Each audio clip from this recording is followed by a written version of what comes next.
Right now, a team could lose its final group match this weekend and still survive the World Cup. Lose. And still move on. That's not a loophole. That's literally how the math works in 2026.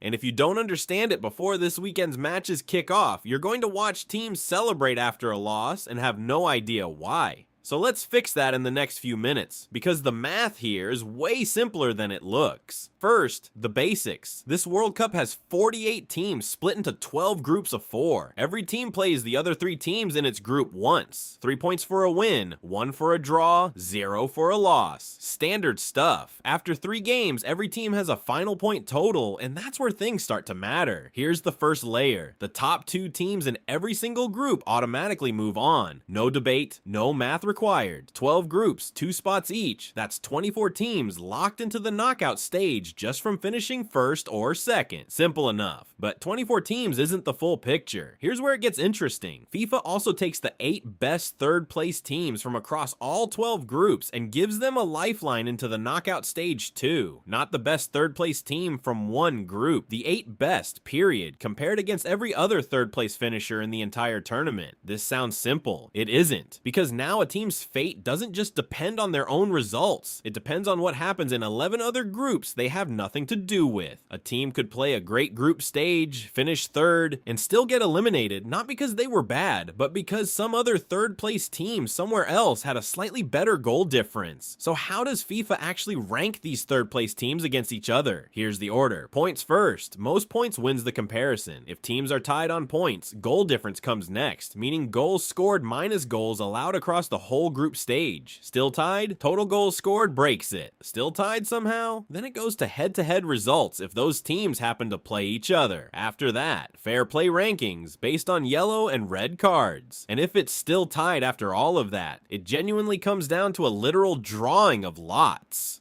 Let that sink in for a second. A team's World Cup could end because of yellow cards picked up weeks earlier in completely different stadiums. That's not hypothetical anymore. With multiple groups wrapping up their final matches this weekend, several third-place teams are about to get measured against each other using exactly this list. So here's why a team can lose and still be fine. Picture a team that's already clinched first or second place before their final match even starts. In theory, that match still matters for seeding. In practice, some teams ease off, rotate players, or just play loose, because the result barely changes their path forward. Meanwhile, a different team across the tournament might be fighting for their literal survival in a match that looks meaningless on paper, but means everything underneath the surface. This weekend is exactly when that tension peaks. As more groups complete all 3 rounds of matches, the pool of third-place teams keeps growing, and the 8 survival spots keep shrinking. A team sitting comfortably in third place on Friday could be mathematically eliminated by Sunday night without playing another minute of football, just because someone else's results came in better. So here's the takeaway. Losing a match doesn't always mean losing your tournament, and winning doesn't always guarantee you're safe either. What actually decides survival is a tangled comparison of points, goal difference, goals scored, and even discipline records stacked across 12 groups that have nothing to do with each other on the surface, but everything to do with each other in the standings. Which raises the real question heading into this weekend. With so much riding on results happening in stadiums hundreds of miles apart, is this the most exciting version of the group stage the World Cup has ever had? Or the most chaotic one? You'll be able to judge for yourself once the scores roll in. If you want the next confusing rule broken down before it actually matters, subscribe, because this weekend alone is going to create a few new ones.